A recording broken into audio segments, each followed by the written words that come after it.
I really want to see what we feel about some of the more inflammatory comments the great and the good have been giving us. So the most recent one, to my knowledge, was the hedge fund manager and Brexiteer sponsor Crispin Odey, donated generously to Vote Leave. He's warned of a revolution if Brexit doesn't go ahead. Foreign Secretary Jeremy Hunt, I think it was last week, he was saying, warning of Paris-style riots. I wouldn't rule out real social instability in this country, he said. The British Parliament must be very careful, he said, not to get out of step with the public on Brexit or risk, he said, real social instability. Brexiteer Ian Duncan-Smith, MP, Catholic, warns that Britain could face ugly riots if there is a second EU referendum. He said there's a very large chunk of people who would feel utterly betrayed and very angry. You've got to be really careful. You can't go around abusing the public's trust. Nigel Farage said, what did he say? It was that we'd feel cheated.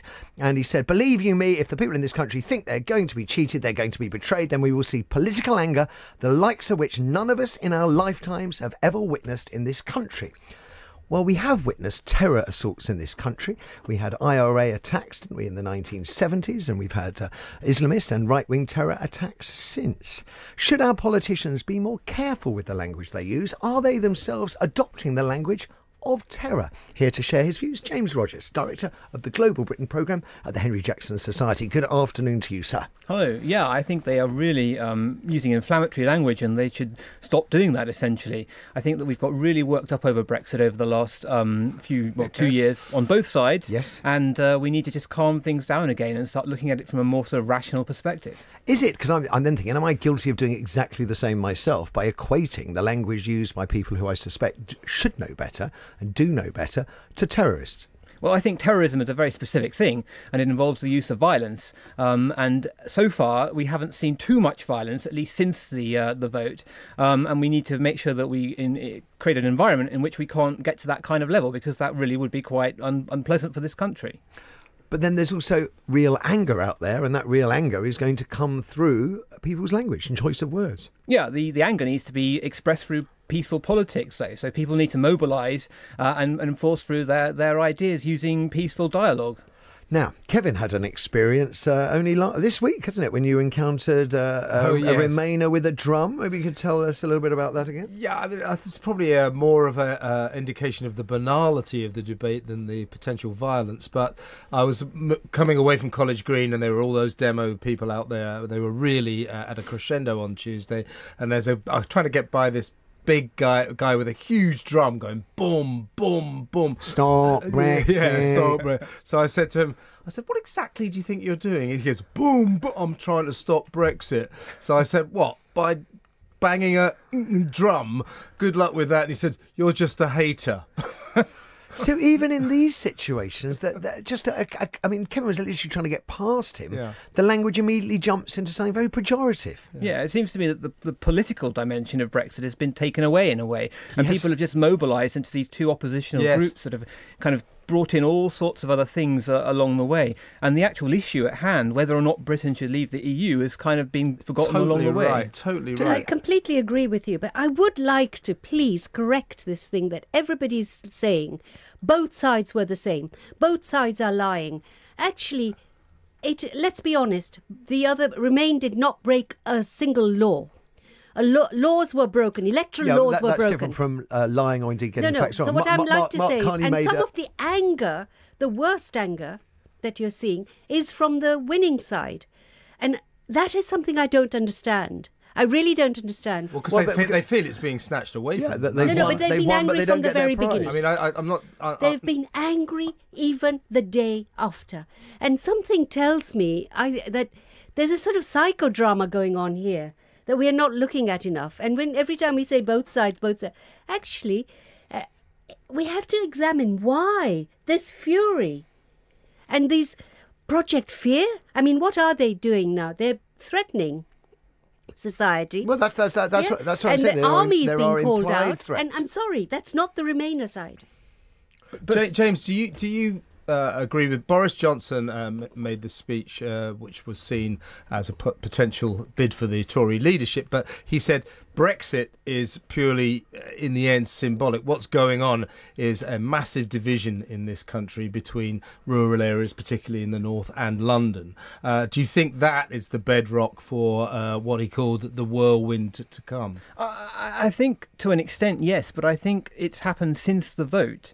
I think before the vote, people were mobilising based on a number of different arguments. Both sides spread misinformation. Both sides didn't necessarily know what the future held. Even remaining inside the EU is not a foregone conclusion. I mean, look at some of the problems that are emerging in Poland and Hungary and Spain and France and, you name it. Germany, yeah. But on the other hand, leaving the European Union would also be a step into the dark, and that's something people seem to have forgotten. And what's happened is they've got increasingly angry and polarised and brought in so many different other political aspects to this, which in some ways have then been hidden because of the anger and the polarisation, which I would say has become more than just polarisation, has become increasingly radicalised. Now, we've talked to other experts before about this, but it would be worth revisiting with yourself. What role do our esteemed newspaper editors have in all of this? I mean, to brand top judges who made legal decisions, enemies of the people, use language like traitors, etc., very willy-nilly, and even I think when public disquiet arose over the language, we still see examples in the sort of Sun and the Daily Express. Well, yeah, I mean, I think that over the last couple of years, and I think this is a trend that's been going on for the last couple of decades, our newspaper editors, the internet, the social space more broadly, when it involves the written and spoken text, it's become increasingly loud and radicalised. Now, of course, the UK has always been famed for that. That's part of our democratic culture and our politics. But if you go back, say, to the 1970s, when the last referendum on leaving the EU or remaining inside the EU was there, it seems to me if you listen to some of those kinds of commentaries on YouTube, they were much more sophisticated, and you didn't have the level of polarisation. So our political discourse is we're going into the gutter then, is that what you're saying? We've been heading there for some time. We should certainly think about that and hope to wheel ourselves back from it if we are. Okay, sorry, Kevin, just following that thread, I'm mindful of time, but how do we change the language in this particular conversation? Do we look to newspaper editors to step up to the plate? They've got to sell papers. They're not there to do the right thing. They're not there to stand up for a cause. They're there to make money. I think we just need to take a step back and think a little bit more carefully about this, I mean, as I said, leaving or remaining inside the EU, of course, this is just an issue, but it's a broader issue than this. Both are fraught with difficulties, and both are fraught with unintended consequences, and both are a step into the dark, because we have no control over the future of Europe. We're not a sovereign over the entire of Europe, so that's going to have a lot of different implications for us. And we just need to think about it a little bit more sort of carefully, and maybe just go back to YouTube and look at some of those debates from long ago, and then think about how we might deploy them today. I think that's a fascinating idea to go back, lest we forget it was 67-33, wasn't it? I think back then in 75. What role, James, do you think social media has played in the coarsening of our national debate? I think it simplified everything. To four-letter words. Yeah, in a way, it has. And also particularly... I don't agree with you, therefore I'm going to insult you. Yes. I don't agree with you, you insert four... And even the way in which people are insulting extreme lefty today. I am, which I think is hilarious. Extreme lefty something or other, yeah. Yeah, there's something or other I'll take. But. And even the way that people are insulting one another today, it's not as sophisticated as it was back in the past. No, it really isn't. A fascinating conversation, James. I'm still rather... I mean, I agree that we need to take a step back collectively, but I can't help but think at times like this we have to look to leadership, to our political... I'm reluctant to call them masters because they don't seem to be masters of anything, but our political leaders, and actually look to them for some leadership on this. Last word, Yasmin. And even Yasmin. Mrs. May, about a month ago, said words matter, how we speak matters. Yeah, it does. Absolutely, and at that level it absolutely does.